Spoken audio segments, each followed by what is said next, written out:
Bem, muito bem, bom dia a todos e a todas. Aquilo que eu gostaria de partilhar hoje convosco tem este título, tem também um conjunto de temáticas, não é? Que é aprendizagem artísticas, criatividades e democracia. Um olhar poliédrico. E gostaria de começar, como eu dizia ontem, nem de propósito, com esta música.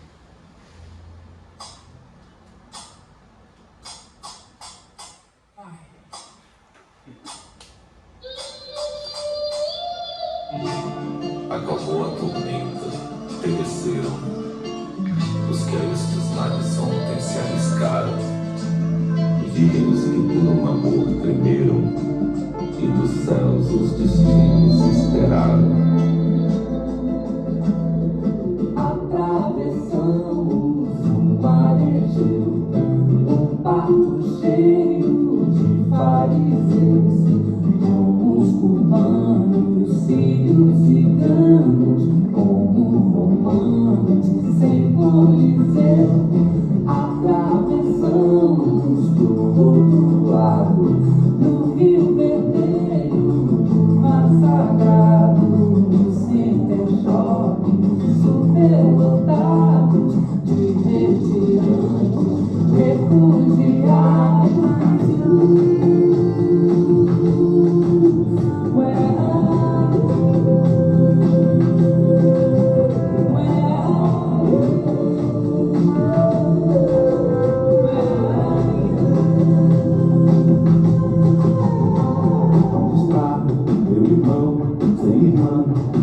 Filho sem pai, minha mãe sem avó, não dá mão pra ninguém, sem lugar pra ficar.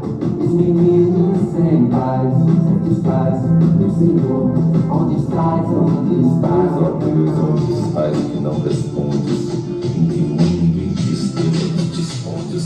Impulsado dos céus, há 3000 anos te mandei por grito, de qual vez não corre o infinito. Onde estás, ó Deus? atravessamos o marejo, um barco cheio de fariseus, como os cubanos, sírios, ciganos, como romanos, sem coliseu. Atravessamos do outro lado, no Rio Vermelho, no Mar Sagrado, sempre jovens, superlotados de retirantes, refugiados. Where are you? Where are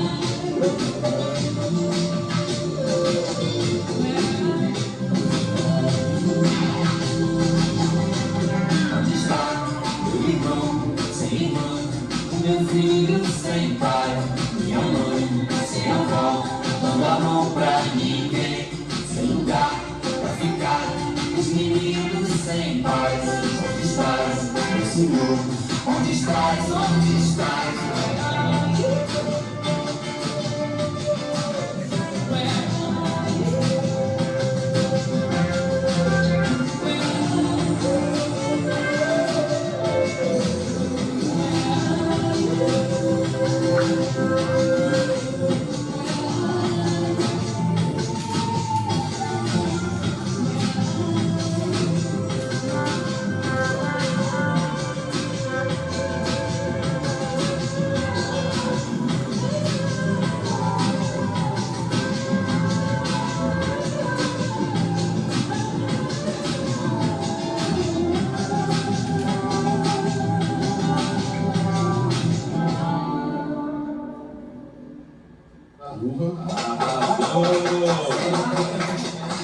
Adoro.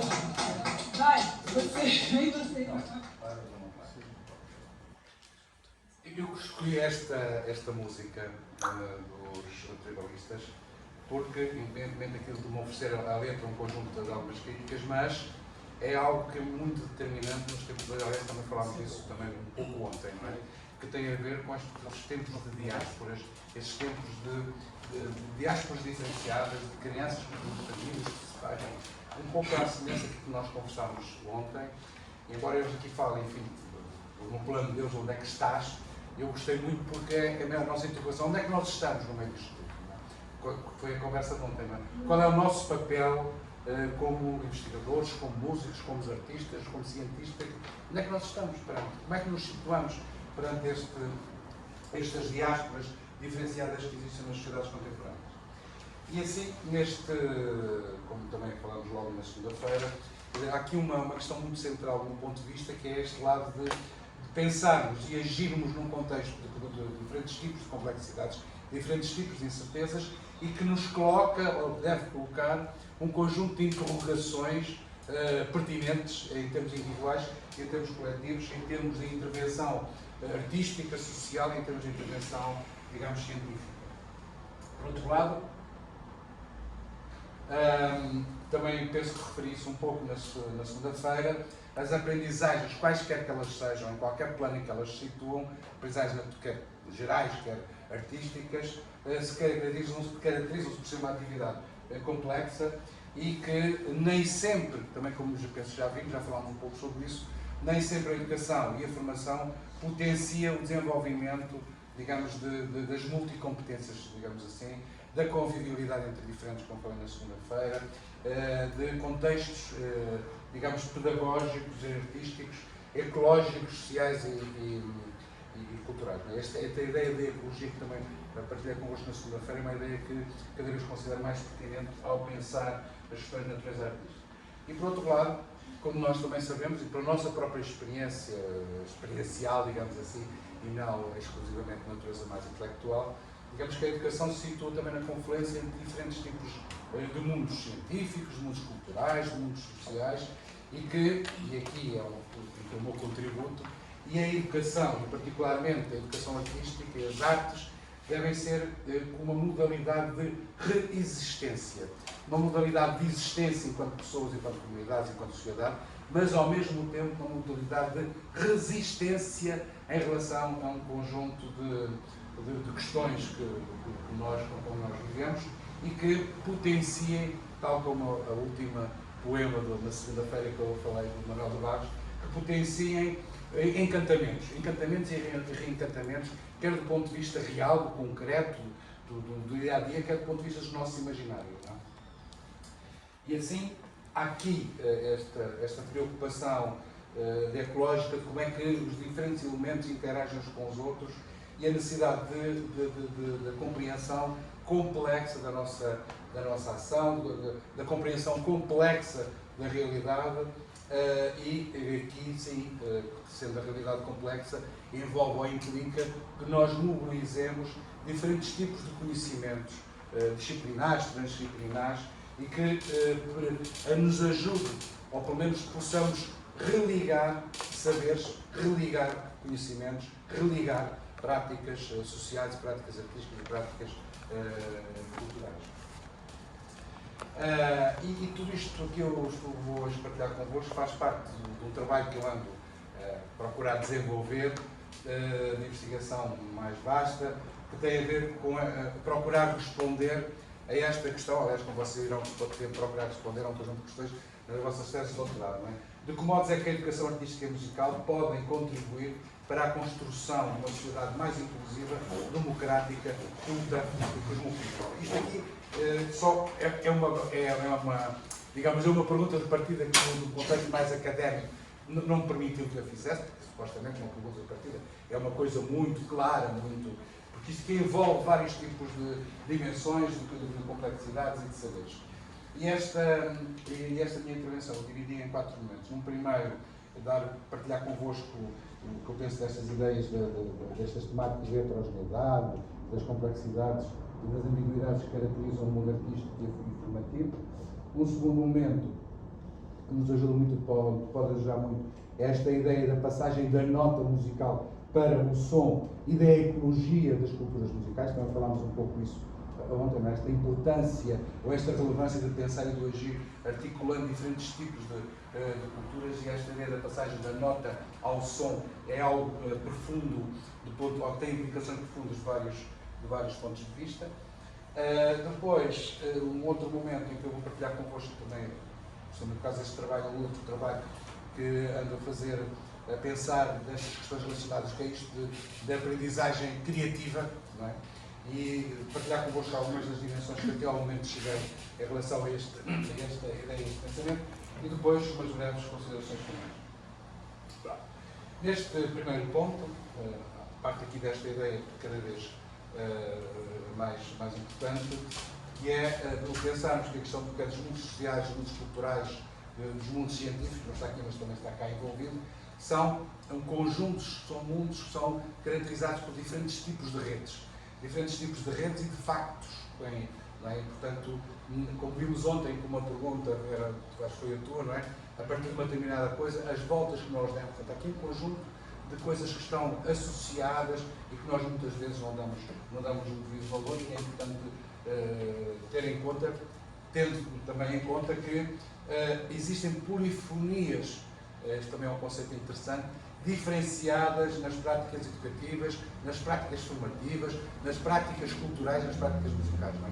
Vários tipos de vozes, diferentes vozes, mesmo no interior de um determinado campo, como por exemplo ontem, nas Timber Ladies, as polifonias que existiam naquele grupo, sendo só um grupo, não é? Polifonias aqui, se quisermos, depois mostro ali uma fotografia de ontem, do modo como as músicas tocavam os instrumentos de percussão, e nenhuma fazia exatamente igual, embora tivessem movimentos parecidos, mas nenhuma fazia. Portanto, há aqui este lado da complexidade, e a polifonia ajuda a perceber estas diferentes vozes que existem no interior de determinado tipo de práticas, e que a outra ideia também importante, que nós muitas vezes nos esquecemos, é que os referenciais, as ideias que nós mobilizamos são construções sociais, são construções culturais, são construções artísticas, e para utilizar um livro aqui já de 2006 de um investigador português, António Nobel, que escreveu muitas questões relacionadas com a educação comparada e formação de professores, tudo o que é evidente, mente. É o título do livro dele, Evidentemente. Não é?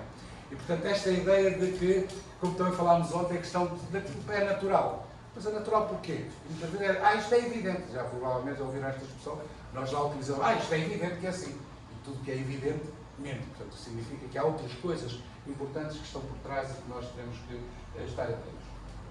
E tudo isto envolve aqui, do meu ponto de vista, uma problemática de uma dupla de natureza. Não é? Por um lado, há esta ideia, como falei também na segunda-feira, da razão cosmopolita, há diferentes modos de produção de saberes e conhecimentos. Não é?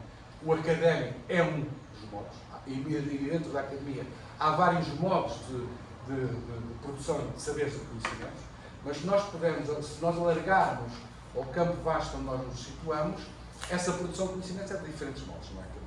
Podemos pensar no conhecimento filosófico, religioso, musical, artístico, sei lá, vários tipos de coisas, e que nem sempre, como também falámos ontem, a academia está atenta a essas produções diferenciadas de saberes e conhecimentos e procura, de certa maneira, homogeneizar essas diferenças, criando algo que seja comum, que é diferente da criação do bem comum.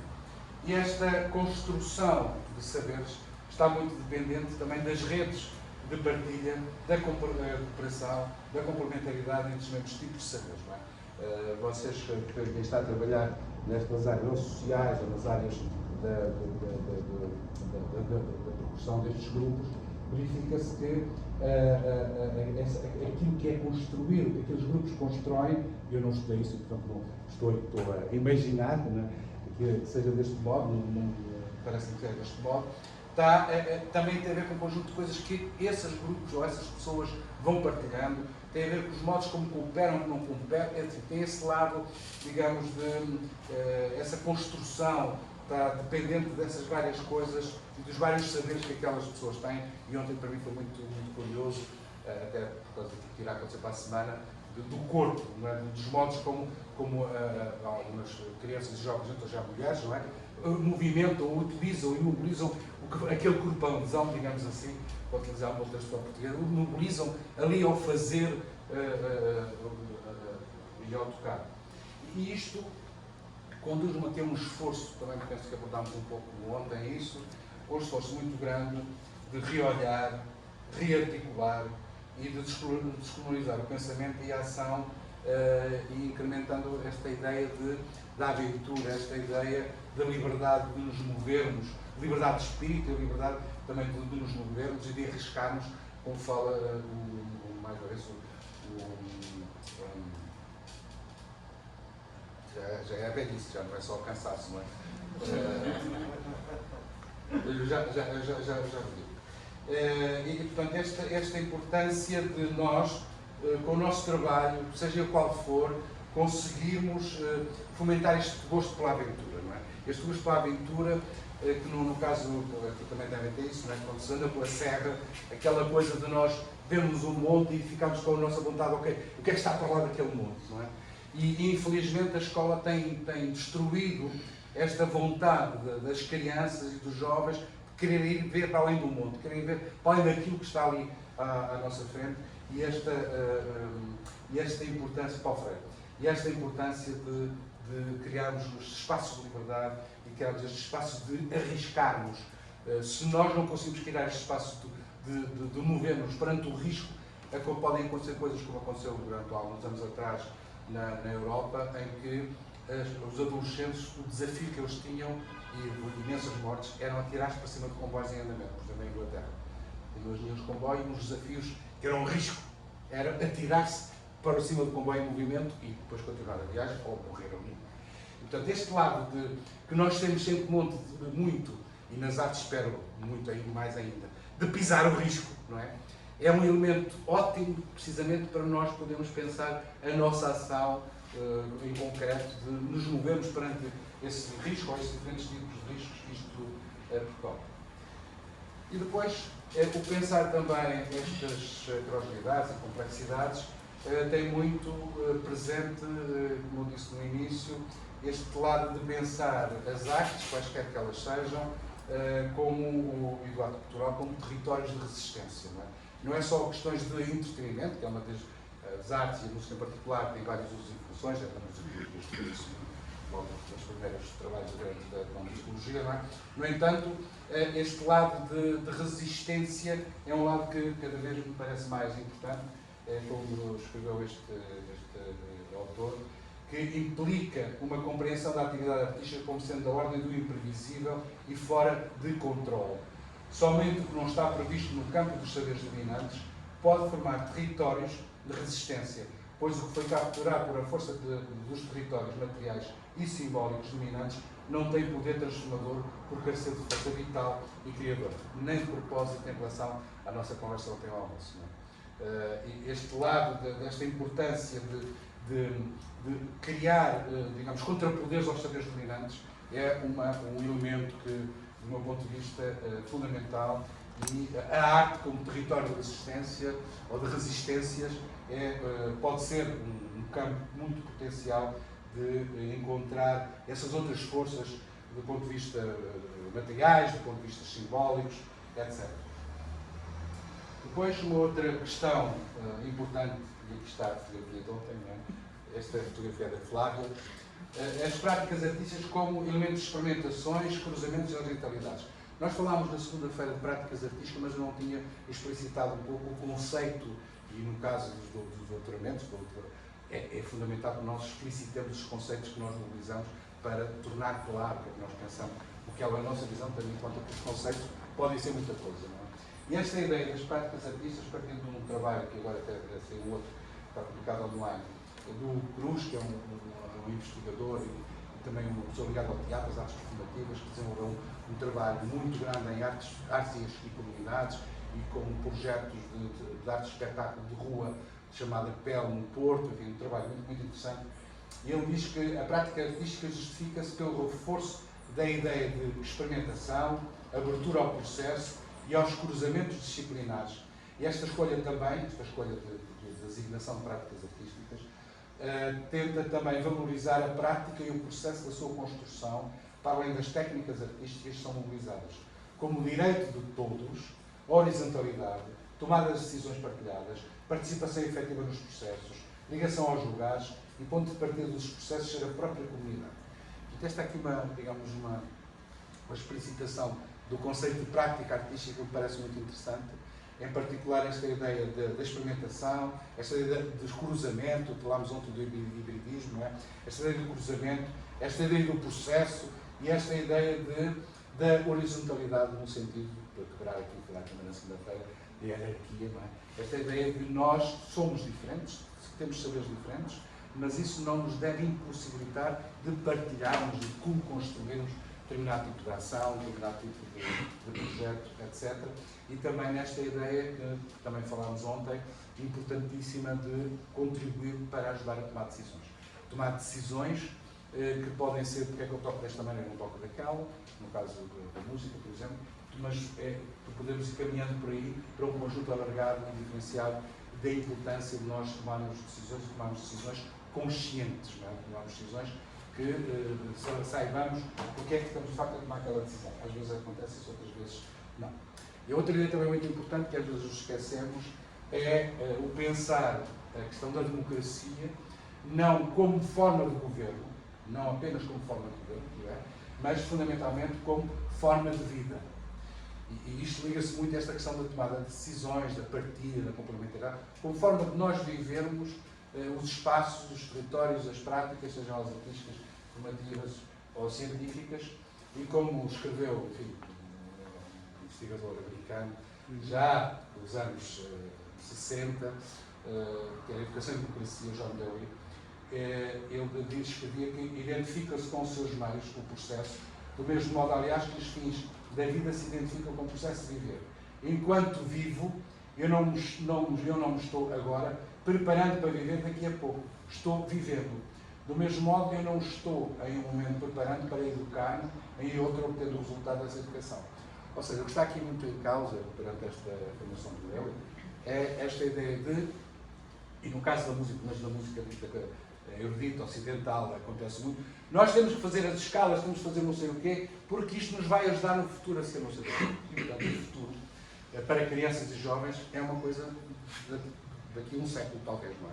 É porque a questão central é o momento, é a vida em concreto, aquilo que nós estamos a sentir e a pensar e a agir naquele momento fundamental. E, portanto, muitas vezes esquecemos-nos disso, nesta ideia de temos que fazer escalas quase como um remédio para nos ajudar depois a tocarmos as músicas como deve ser, porque nem sempre é verdade esta relação linear, não é?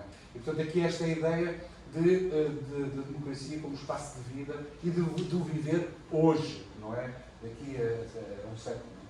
E depois, como falam estes dois autores, que nesta forma de viver, como forma de democracia, como forma de vida, há dois aspectos aqui que são, do meu ponto de vista, também muito interessantes e importantes, que é, por um lado, a ideia de existência de narrativas e de ideias partilhadas, não é? Também de um sociólogo, António Buchmann, e a reciprocidade cooperativa e colaborativa entre os diferentes tipos de comunidades de práticas artísticas, em que o ideal democrático se alicerça no processo de se pensar refletivamente sobre problemáticas comuns. Então, este lado de ir-nos ajudando, também falámos um pouco ontem sobre isso, não é? De ajudar a ir criando, a partilhar o nosso conhecimento, o nosso saber com os outros, ajuda a ir a criar narrativas e ideias partilhadas, que é uma das dimensões muito importantes também na democracia. E a outra questão, mais duas outras questões importantes, do que fala também o Brunner, psicólogo importante da psicologia cognitiva, que dizia ele que estimular a democracia, a curiosidade, a inquietação e a criatividade implica construir um espaço de formação e de aprendizagem poliédrico e ecológico aberto para a descoberta. Esta digamos, aberto para a descoberta, que é o que fala o Bruno, agora a outra parte que é a minha, é uma coisa muito, muito importante e que muitas vezes nós também nos esquecemos, ou, quer dizer, por questões do que é comum, do que é naturalizado, digamos, o trabalho mais ou menos comum é este, em que há um professor e há um conjunto de estudantes e estamos assim neste tipo de quando as coisas são de natura. Estes espaços têm que existir, como já falámos também, são importantíssimos mas do ponto de vista das aprendizagens, as coisas nunca são lineares, são coisas muito, e o poliedro, assim, o tipo de diamante, são múltiplas formas com que nós aprendemos, mesmo no doutoramento, são múltiplas formas com que nós pensamos, etc. E depois, aquilo que eu falei também ontem, e que aqui é muito, fica nesta citação do Paulo Freire, está muito claro, nesta questão da pedagogia do encontro e do ato político, não é? Dizia ele que toda a prática educativa demanda a existência de um sujeito, um que ensinando aprende, outro que aprendendo ensina. A existência de objetos, conteúdos a serem ensinados e aprendidos envolve o uso de métodos, de técnicas, de materiais. Implica a evolução do seu caráter diretivo, objetivos, sonhos, utopias, ideais. Daí, diz Paulo Freire, a sua politicidade, qualidade que tem a prática educativa de ser política, de não ser neutra, que é a conversa que nós tivemos ontem. Não é? E, portanto, este lado da nossa ação, qualquer que ela seja, ser política, é um elemento muito central nesta outra ideia que é do outro investigador inglês, Atkinson, que é a pedagogia do encontro. Eu gosto muito deste conceito, não é? Deste lado em que nós vamos partilhando, nós vamos discutindo e independentemente e esta partilha, tal como eu falei na segunda-feira, das diferentes ignorâncias é que nos torna um pouco mais sábios, não é? E depois a outra ideia, que também parece muito importante, desta outra investigadora, que é italiana, que vive agora nos Estados Unidos, ou não, na Inglaterra, Trafi Prats, que fala das práticas curiosas, não é? Que é colocar novas e reformadas questões ao cotidiano e ao mundo, através de vivências conjuntas conectadas com diferentes contextos de vida. E esta ideia também de nós conseguirmos, de alguma maneira, além da pedagogia do encontro, conseguirmos desenvolver um trabalho que alimente a curiosidade, que alimente, que provoque, que crie a vontade de práticas curiosas, também é outro conceito que me interessa muito. E isto dentro daquela ideia que nós já falámos, já não vou desenvolver muito, das escolas como escolas ou espaços de formação, ou espaços comunitários como laboratórios, não é? Laboratórios de saber, de cultura e experimentação, dentro um pouco da ideia de um antropólogo francês, Denis Strauss, que falava da bricolagem, não é? Isto é, nós temos assim um espaço, que é uma confusão enorme, e onde nós vamos buscando pequenas coisas para ajudar a fazer não sei o quê na janela, para ajudar a fazer não sei o quê. E esta ideia da bricolagem, esta ideia de laboratório, não é? Que nós vamos ali, e às vezes funciona, às vezes não funciona também, penso que é um espaço muito interessante, precisamente para nos ajudar a aprender a viver com a complexidade e com as ambiguidades. E a outra é pensar aqui que a educação artística, aqui no sentido geral, pode ser de teatro, de dança, pode ser de outro tipo de coisa, da conjugação desses vários elementos, situa-se também na confluência entre diferentes mundos, não é? E como eu escrevi há bocadinho, nestes lados de resistência e de reencantamentos com os imaginários. E isto porquê? Porque, como escreveu o sociólogo alemão, faleceu há pouco tempo, o Zygmunt Bauman, escreveu um livro sobre a modernidade líquida, por exemplo, ele escrevia uma coisa que eu considero muito interessante, não é? Que a única coisa que podemos ter certeza é a incerteza. E tudo isto é um programa, não é? Tudo isto é um programa que nos ajuda a ser inquietos e nos ajuda a criar inquietações que sejam positivas. Posto isto, este enquadramento, digamos assim, este conjunto de ideias, agora, num segundo momento, íamos entrar nesta ideia da passagem da nota ao som e da ecologia das culturas musicais. A passagem da nota ao som é algo que não é uma coisa recente, não é outra história da música ocidental. Basta, por exemplo, pensar nas primeiras décadas do século XX com compositores como Edgar Varese, por exemplo, etc.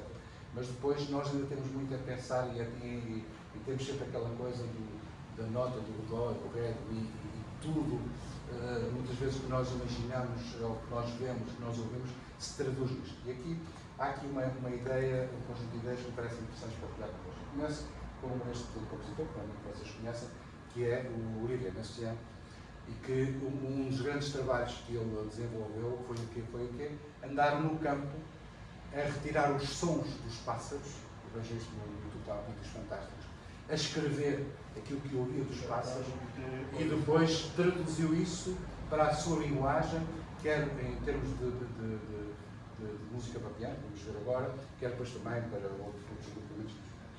Et voici le rossignol. Il éclate tout d'un coup, brusquement. La seconde strophe, ce sont des batteries sur deux sons très sévères. Tico, tico, tico, tico, tico, tico, tico, tico, tico. Esta é a mulher Ensuite, dele. dans le grave, un timbre mêlé clavecin et gong qui est tchou, tchou, tchou, tchou, tchou, tchou, tchou. Voici le râle de genêt. C'est étrange ce rythme yambique, brève, longue, que l'on entend dans les hautes herbes de la prairie. C'est lui, il fait.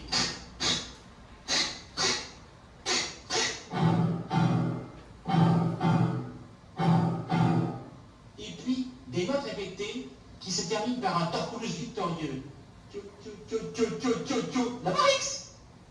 Et enfin, des sons lents, lunaires, lointains, on croirait que ça vient d'une autre planète et que l'oiseau est parti bien bien loin ailleurs. Et puis tout d'un coup il est là et il y a une phrase formidable et très rapide pour finir, et très forte.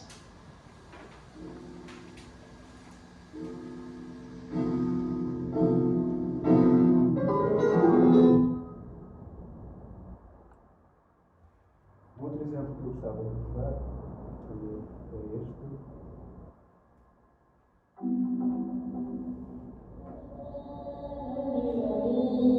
Leiria é aquela zona depois de sempre.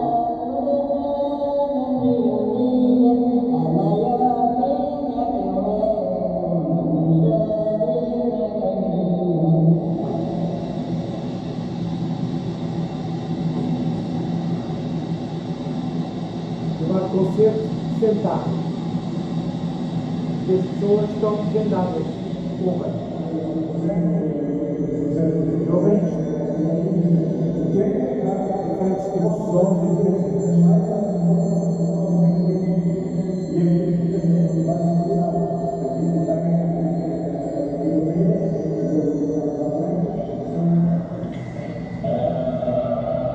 num espaço convencional.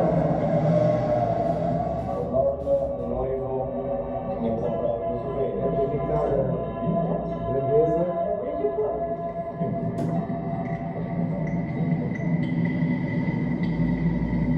Deve ter um espaço religioso também, parece.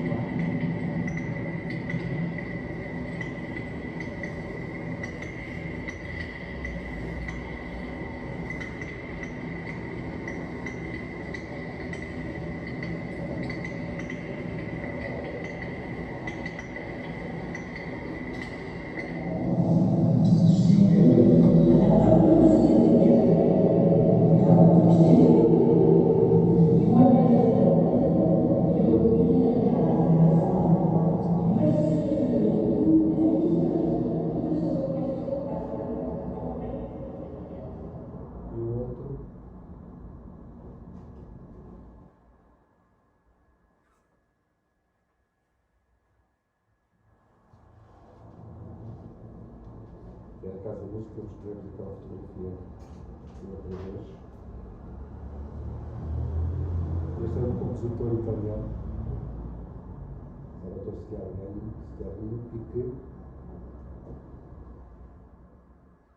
mobilizando, digamos, a linguagem erudita ocidental, mobilizando os instrumentos convencionais, produz outro tipo de sonoridades completamente distintas. Muito ligadas às questões da natureza também, à semelhança destas coisas do...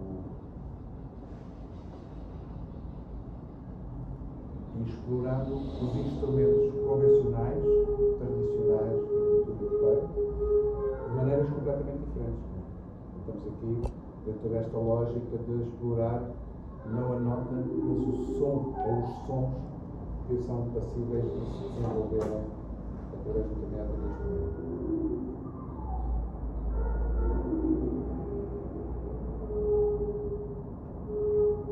Daquilo que alguns autores chamam paisagens sonoras.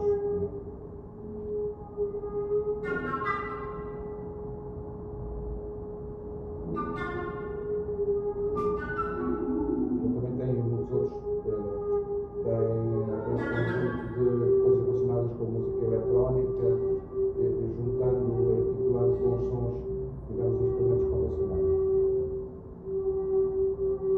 Depois o outro, podem ouvir isto,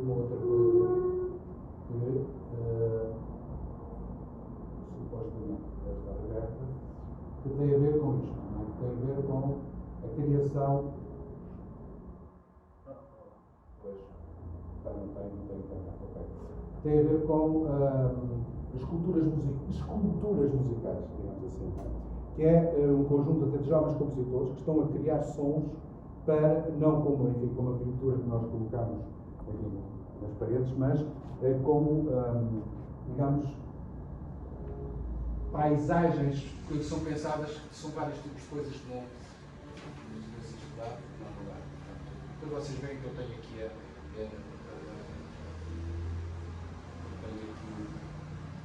este, mas são esta ideia das tais paisagens sonoras, tal como. Ora bem, posto isto, o que está aqui. O que está aqui em causa, digamos assim, é isto que um autor alemão, Krauss, refere, que tem a ver com paisagens sonoras, não é? E ele escreveu isto. A paisagem sonora é formada por 3 fontes básicas. A primeira é aquilo que ele designa a geofonia, ou seja, sons não biológicos que acontecem em qualquer habitat, como o vento nas árvores, a água do ribeiro, as ondas do oceano na praia, o movimento da terra. O segundo é a biofonia. A biofonia são todos aqueles sons que são gerados por organismos num determinado habitat, ao mesmo tempo e no mesmo local. E a terceira são todos os sons que os seres humanos geram, a que chamamos antropofonia. Alguns deles são controlados, como a música ou o teatro, mas a maioria deles é caótica e incoerente, aquilo que normalmente chamamos ruído. As biofonias e as geofonias são as vozes da assinatura do mundo natural. Ora bem, isto aqui é uma coisa muito interessante, porque há aqui cada vez mais esta preocupação da interligação entre questões de natureza mais, digamos, tecnológica, etc., mas reolhar também para as questões da natureza natural, digamos assim. E eu não sei como está aqui no Brasil, mas, por exemplo, lá na Europa, particularmente em Portugal, existe neste momento um conjunto de jovens, eu já não sei alguns tão jovens, que fazem o quê? Andam a gravar os sons da natureza. Andam a gravar sons de rios que vão deixar de existir, sons que já são difíceis de encontrar, e se por um lado há aqui um registro, como há bocadinho falava e dizia, que quando fez a investigação há 20 anos atrás, havia lá um lago que agora já não existe lá na Candeias, não é? Como é que era? Candeal. Há um conjunto de sons que também vão desaparecendo. E por outro lado, outra coisa muito curiosa é que depois esses sons também são mobilizados para a criação artística. Também são mobilizados para o desenvolver determinado tipo de áreas, de óperas. E depois outra coisa que é um investigador grego, que vive em França, o Solomos, e que tem desenvolvido, articulando a etnomusicologia com a musicologia, tem desenvolvido muito um trabalho que tem a ver com esta, da passagem da nota ao som. E ele escreveu, num livro de há 2 anos atrás, dedica-se à música contemporânea, das primeiras décadas do século XXI, do rock à eletrónica, dos objetos sonoros de início da música concreta, à atual música acústica do poema eletrónico, que é um dos poemas do Edgar, uma música de Edgar Varese, às muitas recentes tentativas está mal escrito. O som tem-se tornado uma das maiores apostas, se não a maior da música. Tudo aconteceu como se a música tivesse iniciado uma mudança de paradigma. Estamos saindo de uma cultura musical centrada na nota para uma cultura musical centrada no som. E esta passagem da cultura da nota para a cultura do som, eu penso que nos pode ajudar a olhar, se calhar de maneiras completamente diferentes, para fenómenos musicais que não são, que têm outra natureza, não é? Desde a progressão, como ouvimos ontem, a outros contextos em que aquilo não é exatamente um dó, porque não, há ali que estão a ver, e, portanto, há aqui toda esta riqueza, este alargamento, digamos, da cultura, centrada na nota para a cultura comum, que nos pode ajudar a abrir possibilidades e também encantamentos. E aí a outra coisa, diz ele que as práticas artísticas centradas no som são múltiplas, heterogéneas e variadas, transformando-se a grande velocidade. Esta transformação está também presente na categorização. Poderíamos invocar aqui as instalações e as esculturas sonoras, como há bocadinho referi, que são relativamente recentes. As realizações decorrentes de gravações de campo que mostram uma vertente artística, passeios sonoros, obras artísticas relacionadas com a ecologia acústica ou vários tipos de formas sonoras. Também podemos mencionar práticas sonoras sólidas que se estão a desenvolver dentro das outras artes, particularmente nas artes visuais, cinema, dança, teatro, poesia, literatura, performance, sem esquecer as artes digitais e multimédia. Isto é, se nós pensarmos, digamos, o que está a acontecer no âmbito do cinema, do vídeo, dos jogos, o vídeo que é também uma, digamos, para quem é compositor, é um campo enormíssimo de possibilidades. Digamos, há aqui um jogo muito interessante de trabalhar a questão do som, de desenvolver a questão do som. Também há outros casos em que também há esse lado de, como ele aqui fala, dos percursos e dos passeios sonoros. Está aqui todo um mundo, digamos, importante que é preciso retomar. E dentro disto, há uma ideia, partindo do etnomusicólogo, o Chip, que está agora na Austrália, de um trabalho que ele fez em 2016, ele fala num ecossistema artístico, neste caso é aquele sistema musical, envolvendo aqui um conjunto diferenciado de coisas. Uma que se interligam, não é? Por isso é que é a questão da ecologia e do ecossistema. Por um lado, a questão do ensino e a aprendizagem artística, isso nós entende-se bem, não é? Por outro lado, outra questão importante tem a ver com os artistas e as comunidades.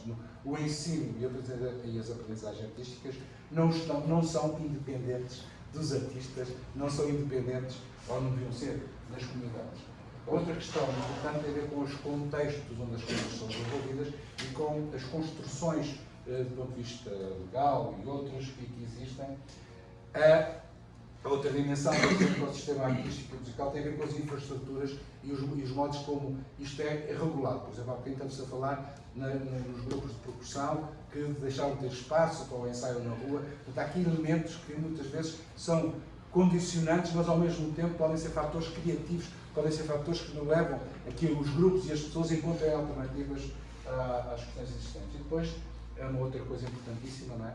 Que dentro deste ecossistema artístico, musical, tem a ver com os média e tem a ver com as indústrias criativas, não é? E que de muita maneira, de várias maneiras, conduzem, por um lado, a uma certa homogeneização do pensar e do agir artístico, mas, por outro lado, também podem contribuir para criar tensões e criar novas maneiras de fazer e de pensar, embora, como nós sabemos, um esforço grande deste lado da escola e do laboratório e do reencantamento seja precisamente contrariar algumas tendências das indústrias criativas, musicais, não é? Porque, estando elas todas muito ligadas a determinados fenómenos de difusão em massa, tem uma força, como eu vos dizia, até a minha filha canta funk, tem uma força potentíssima. Não é? E depois, nem sempre a escola consegue articular isto, não é? Consegue ser até em alguns contextos e algumas vezes como um contrapoder, a tal ideia da resistência que eu falava. E tendo em conta tudo isto, passei agora um pouco de texto para terminar para esta ideia da aprendizagem artísticas e criativas. Por um lado, há aqui esta relação tensa dos estudantes com os saberes da escola. Não sei qual é a vossa experiência, mas a minha experiência é, mesmo com crianças pequenas, só no primeiro ano da escola, no primeiro ciclo, portanto, quando entro no primeiro ano para a escola, primária, penso que assim, não se chama, não é? Aquilo ainda vai tudo satisfeito. A partir do segundo ano já começam a perceber como é que aquilo funciona, já é uma confusão danada. Já querem ir para a escola por causa dos amigos e das amigas, mas estudar e fazer os trabalhos de casa é a coisa toda. Está aqui, digamos, uma relação muito tensa entre os saberes escolares e os saberes das pessoas e os saberes e as modalidades dominantes. Ontem, assim, uma pequena conversa com a professora Flávia, ela, a propósito do corpo, não é? O que é que se faz, o que é que se faz com estes corpos? Essa é uma coisa que eu falaste, não é? Isto é, o que é que a escola, o que a universidade faz com isto? Não faz quase nada, não é? A não ser estarmos sentados. E, portanto, isto cria aqui, de facto, tensões muito grandes. Por outro lado, há aqui este desafio muito, muito importante, cada vez mais importante, que é potenciar estas modalidades de participação, de criatividade, de gestão de risco, etc. E de convivialidade, como eu falei na segunda-feira, entre coisas muito, muito diferentes. E neste sentido, há esta ideia que está sempre presente ou que deve estar sempre presente, mas comigo está sempre presente, que é a ideia das utopias, não é? E como fala o vosso poeta Quintana, que era lá de Porto Alegre, não era? Que estive lá na casa dele. Se as coisas são inatingíveis, ora, não é motivo para não querê-las. Que tristes os caminhos, se não for a presença distante das estrelas. Uma imagem muito poética daquela coisa de que nós está inalcançável. Também há outras, como por exemplo este Fernando Biri, que é muito utilizado por Galiano, que aliás é citado por Galiano, que diz que a utopia não aproxima 2 passos e ela se afasta 2 passos. Por mais que eu caminhe, jamais alcançarei. Para que serve a utopia? Serve para isso, para eu não deixar de caminhar. Portanto, esta ideia que é uma outra poetisa galega, Rosália, que fala que o caminho faz-se caminhando, não é? Esta ideia de não deixarmos de ter vontade de caminhar, mesmo tendo dor de pernas, como não aconteceu ontem, não é? Mas esta vontade de caminharmos, de irmos, de avançarmos. E depois uma outra, a ideia também muito importante, que é do outro também que eu gosto muito, outro poeta, do Manuel de Barros, que diz isto que me parece brilhante, não é? Guarda num velho baú seus instrumentos de trabalho, um abridor de amanhecer, um prego que farfalha, um encolhedor de rios e um esticador de horizontes. E, portanto, um dos grandes trabalhos que nós temos enquanto professores, enquanto artistas, enquanto músicos, enquanto cientistas, é não só permitir que as coisas continuem a abrir caminhos, mas que estiquemos os horizontes, digamos assim. Que haja essa abertura, esse engrandecimento dos diferentes tipos de referenciais. E neste contexto, digamos, existem múltiplas polifonias, como já falei há bocadinho, na educação artística, os múltiplos cruzamentos, e que cruzamentos, como fala o Tavares, que é um escritor português, cruzamentos que são pontos onde a realidade começa a afastar-se da ciência, da previsibilidade, que baralham, recolocam tudo outra vez no início, abrem possibilidades. Não é? Portanto, estes cruzamentos são esta coisa que nos questionam, que nos põe em causa, mas que esse pôr em causa é no sentido de abrir tal dos tais novos caminhos, tais novas possibilidades, e que possibilidades essas que ajudam de alguma maneira a articular uma tensão fortíssima que existe no âmbito da formação, quer seja superior ou não superior, e da relação artística, que é entre as exigências universais da educação para todos, digamos assim, e as experiências e as experienciações singulares da arte. Não é? Aquilo que é particular, como eu falava de Natal, a ecologia das subjetividades, na segunda-feira. E, portanto, esta complexidade toda que estou para aqui a falar envolve, se quisermos, problemáticas técnicas, estéticas diferenciadas, envolve problemáticas de natureza histórica e social, envolve um conjunto de problemáticas relacionadas com a geografia, envolve um conjunto de dimensões problemáticas de natureza económica ou políticas e envolve também problemáticas educativas e artísticas também de diferentes modos. Então estão a ver que esta complexidade que eu falava, esta heterogeneidade, cada uma delas tem, e no âmbito concreto da nossa ação, tem um conjunto de problemáticas que nem sempre nós as conseguimos identificar com precisão quando trabalhamos com os outros ou mesmo quando estamos a fazer doutoramento ou investigações que às vezes não conseguimos perceber muito bem o que é que estamos ali em que parâmetro nos estamos a situar. E neste contexto, as artes digamos, a aprendizagem artística, utilizar aqui este autor americano, Elliot Eisner, as artes celebram as múltiplas perspectivas, não é? E uma das grandes lições é que há muitas maneiras, há muitos caminhos para ver e para interpretar o mundo. Não é? E estas múltiplas maneiras para ver e interpretar o mundo é um elemento central nesta questão que eu dizia por obediência rebelde. Não é? Nós temos que seguir determinadas tradições académicas, etc. Mas é ali uma obediência rebelde. Nós estamos ali com aquele pé, mas também estamos ali com outro pé. Não é? E este lado é um lado, penso eu, muito importante que parece que existe em toda a história da música ocidental e não ocidental. E, por outro lado, uma coisa fundamental, que é uma coisa tramada e difícil e complexa, e que nós nem muitas vezes sabemos, que é como é que nós podemos prever o imprevisível, que é aparentemente um paradoxo. Não é? Isto é um paradoxo. É que eu posso prever aquilo que eu não conheço. Não é? E, portanto, dentro disso, é esta ideia importante da conexão entre diferentes mundos pessoais e os diferentes mundos profissionais, artísticos e criativos. E neste sentido, digamos, tem aqui uma outra interrogação que eu gosto muito, que é como é que se ensina e aprende o desconhecido. Aquilo que nós não conhecemos. Como é que todo esse trabalho se faz? Também outra interrogação que vamos para aqui às voltas, não é? Como é que nós podemos desenvolver um trabalho que esteja centrado nesta ideia do desconhecido? Aliás, supostamente a nossa área devia ser uma área, a nossa área artística e criativa ser uma área potencial, devia potenciar isto, não é?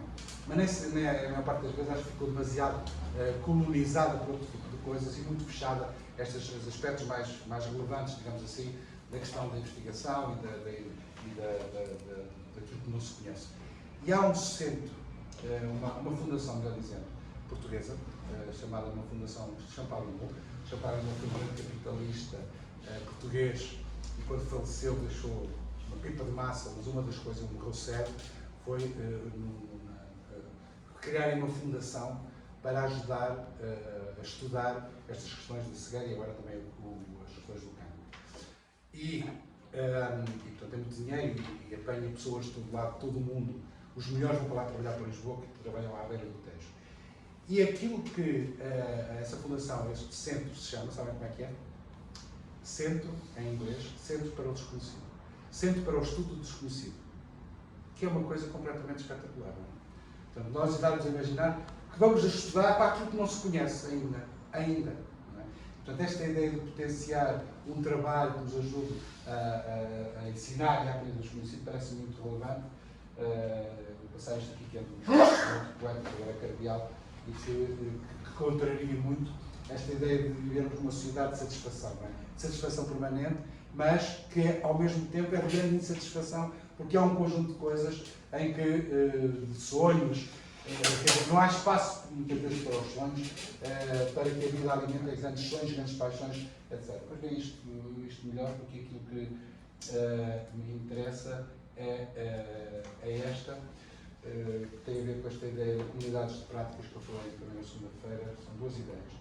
Uma é este de Wenger, em que ele refere que a música é uma prática interessante para todos os casos de aprendizagem social. Ela está ancorada, a música está ancorada nas tradições culturais e ainda convida a interpretações, à inovação e, em muitos géneros, à improvisação. É intensamente social. Ela une as pessoas, seja para realizar ou apreciar, e é intensamente individual. As competências musicais requerem horas de prática exigente e a inspiração musical resulta de emoções muito pessoais. Mesmo numa performance de grupos, cada músico dá o seu contributo individual. E este, não sendo o Wenger uma pessoa ligada à música, esta citação dele, penso que representa muito bem, digamos, as dimensões muito fortes que a música possui pelas suas próprias características, Também a outra, deste livro da Kanye de 2016, que é um livro chamado Práticas, Comunidades de Práticas Musicais. Também podes ir lá àquela coisa e buscar Comunidades de Práticas Musicais. E a Kanye refere que sempre que as pessoas se juntam para fazer música, seja num contexto amador ou profissional, sejam jovens ou adultos, entusiastas do jazz ou estrelas rock, o que existe em comum a todos os grupos musicais é o potencial para criar comunidades de prática musical. Estas comunidades são criadas através de práticas, de regras, sentidos de pertença, papéis, identidades e aprendizagens que são simultaneamente partilhadas através do esforço musical coletivo e situadas no interior de determinado contexto social. Aqui o grupo das Timbaladies é um bom exemplo, ou estes grupos, não é? São um bom exemplo destas comunidades de práticas e destas comunidades de aprendizagem que estão para além, digamos, da academia e da escola. E neste sentido, diria que não pegando nesta ideia do ecossistema, da ecologia do ecossistema, eu diria que o ecossistema formativo, e aqui, reparem, quando eu estou a falar em ecossistema formativo, em formação, não estou a falar especificamente na escola, ok? Estou a falar também noutros contextos de aprendizagem que estão para além da escola. E são os 5 Is, como eu costumo dizer, esta ecologia. Por um lado, é a questão da individualidade, que já falámos um pouco no segundo tema, a importância de se trabalhar aquilo que é único de cada um de nós. A segunda dimensão, ou não é a segunda, a terceira, uma outra dimensão deste ecossistema é saber lidar com a imprevisibilidade, nós próprios E quando seres individuais, nem sempre conseguimos fazer as coisas todas muito previsíveis. Normalmente começamos a fazer uma coisa de um determinado modo e aí fazemos completamente ao contrário. Não é? Aqui no doutoramento é que tem que ter um bocadinho de cuidado, porque senão depois... A outra coisa importante tem a ver com a questão de potenciar a imaginação, ou melhor, as imaginações. Não é? Esta ideia de um trabalho que vai ser feito a pensar naquilo que não se conhece, tem que ter subjacente a imaginação e as imaginações e colocar essas imaginações em funcionamento. E depois, nada disto funciona de uma forma individualizada. Tudo isto é interdependente, a razão, a emoção, a prática, interdependente com vários tipos de coisas, como já tive referido anteriormente, e que temos de ter presentes. E depois, não há sistema nenhum, ou ecossistema nenhum de formação que não tenha práticas de investigação. Pode não ser a investigação no sentido académica, muito formal, mas este lado de investigação e de pesquisa, não é? De procurar ver, sei lá, nas práticas daquele grupo, o que é que aconteceu, como é que aquilo surgiu, como é que surgiu aquele ritmo, como é que passou-se aquele ritmo para criar outro ritmo. Este lado da pesquisa é um lado que nos permite também ir avançando nos tais caminhos no que há pouco referi. E neste sentido, estas práticas formativas têm aquilo que eu chamo de dupla formulação. Por um lado, a ideia da pesquisa e da experimentação. Por outro lado, esta ideia da tensão e da distensão. Criar momentos de tensão para a semana, sabe que vocês estiveram a ouvir isso. Momentos de grande tensão, mesmo tensão, mas outros momentos de grande relaxamento. Esta outra ideia do envolvimento, da participação, mas também de criar momentos de inquietação. A questão da individualidade, a questão da individualização, mas ao mesmo tempo essa individualização não tem que ser trabalhada no sentido de uma maior colaboração entre as várias peças da puzzle. A questão da disciplina, do rigor, que tem 3 minutos, não são 4, mas ao mesmo tempo da autonomia e do lado mais caótico, não é? Esse lado dessa tensão entre repetição e ao mesmo tempo a diferença. Reparem que uma das dimensões que nós temos no nosso trabalho é que repete-se muito, não é? Mas, e qual é o problema muitas vezes em termos da formação, é que essa repetição é uma repetição pouco pensada. Portanto, aqui a questão que se coloca é como é que eu repito as coisas, mas como é que eu faço esta repetição de uma maneira diferente, não está a fazer sempre exatamente da mesma maneira, porque assim nós não avançamos, não é? E depois esta ideia muito importante que é a articulação entre o escolar e o não escolar. Não podemos ficar só nas dimensões mais académicas da escola, mas devemos articular esta questão do formal e do não formal. E depois a questão importante que é, como também falámos disso ontem, que é, por um lado, estarmos distantes, estarmos com o pé de fora, mas ao mesmo tempo estarmos dentro e estarmos, dessa ideia de proximidade, estarmos inteiramente dentro daquilo que estamos a fazer. E por último, outra coisa que também, dentro destas estratégias de formulação, que é a questão da comunicação e da sustentação. Como também falámos ontem, curiosamente. Isto é, o nosso trabalho poder ser partilhado com o outro e, de alguma maneira, ajudar a sustentar tudo aquilo que nós sabemos. E neste contexto, as aprendizagens, do meu ponto de vista, baseadas na criatividade, partem de uma ideia, de uma ação, de um gesto, de um projeto, de um acontecimento, de algo, de um desejo, de qualquer coisa. Pode parecer assim, não é? E o que é que ela envolve, do meu ponto de vista? Envolve aqui um conjunto de coisas que parecem relevantes. Por um lado, que é esta ideia de orientação, é preciso orientar, mas ao mesmo tempo é preciso desorientar. É preciso criar as tais tensões que eu vou ficar um bocadinho a referir. Do outro lado, esta ideia de articular muito bem a dimensão mais formal, quer seja num contexto de escola, quer fora da escola, quer num contexto muito informal. E reparem, muitas das coisas que nós aprendemos e que são estruturantes da nossa vida, aprendemos de uma forma informal, aprendemos com os colegas, com os amigos, numa comunidade qualquer. Aprendemos dessa maneira. Portanto, esta necessidade de articular o formal, talvez para se atingir determinado tipo de desenvolvimentos que fizemos em termos intelectuais e artísticos, vai chegar um momento em que, se calhar, é preciso ali uma dimensão mais formal da aprendizagem. E depois, esta ligação muito forte entre o conhecido e o desconhecido, a disciplina e a experimentação, como há bocadinho referi, a questão dos limites e da liberdade, não é? Que é curioso juntar estas duas coisas, limite e liberdade. Não é? E se nós pensarmos bem, a liberdade é uma coisa que tem limites, muitos limites, e não deixa de ser liberdade. Não é? Portanto, aprendemos a lidar com este lado que me parece também muito relevante, e depois, como há bocadinho referi, esta questão da repetição e começa a aprender a jogar com. Porque uma das coisas que me mais terríveis, aliás, quando era diretor da Escola Profissional de Música, era ver particularmente os clarinetistas, porque tive uma escola muito forte de clarinetistas lá em Portugal. Quando eu entrava lá às 8 da manhã, já lá estavam a estar clarinete. E estavam sempre a estudar, enganavam-se, repetiam, e passavam horas naquilo. E aquilo, o que é que acontecia? Enganavam-se no mesmo sítio. E, portanto, um dos meus esforços de manhã, logo às 8, 8 e meia da manhã, era ir conversar com aqueles jovens e chamar-lhes a atenção para aquilo que eles estavam a fazer, estavam a fazer errado, porque não estavam a avançar coisa nenhuma. E, portanto, se calhar era bom pensar qual era o problema que estavam a ter, tendo em conta a partitura, analisar a partitura, que era outra coisa que não se fazia. E viam que, de facto, o problema daquela partitura que tinha 5 páginas, o problema era só com uma página. Bastava mostrar aquela página e estava o problema resolvido. Mas não podiam estar sempre a repetir a mesma coisa. Tinham que fazer de maneiras diferentes, tinham que ver exatamente onde é que está o problema. E nem sempre isso acontece. E depois, esta questão que está muito presente ao longo da conversa convosco, esta articulação individual e coletiva. Para terminar, para o nosso café, eu diria que uma das dimensões importantes é esta. É que as artes e a música criam espaços, podem criar espaços e territórios que não existem, que se inventam. Espaços e territórios que nos ajudam não é a ficar de fora do mundo, mas com outro tipo de mundos e que ajudam a construir novas realidades, ou podem ajudar a construir também novas realidades. Uma outra dimensão importante dentro disto, de que fala o Tavares, ele diz que as artes talvez tenham por natureza um instinto utópico, a definição de alternativas à realidade, mesmo que estas não sejam muito solares ou alegres. As artes podem afirmar: poderia ter acontecido isto ou aquilo. São hipóteses, possibilidades, alternativas em relação a uma realidade que não satisfaz, que não é suficiente.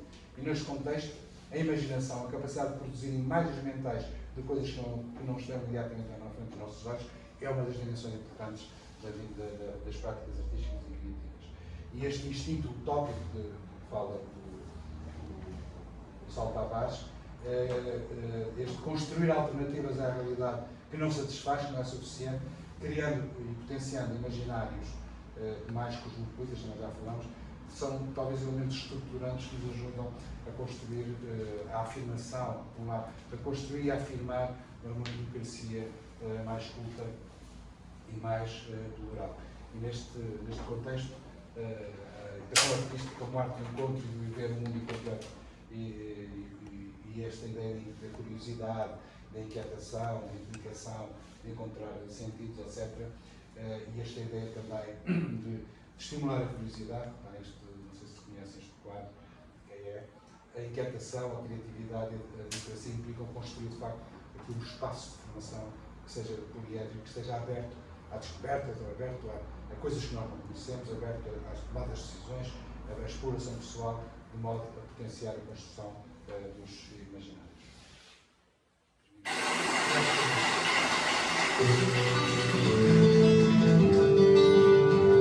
Chama Turritano.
que eu vou sair desta aventura de viver, desta aventura de investigar, desta aventura de viver com o outro, não é?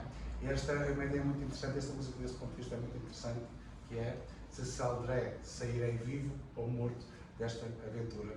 E isto também é um lado muito poético e um lado muito intenso de podermos pensar o presente e os nossos futuros. Depois termino, obrigado.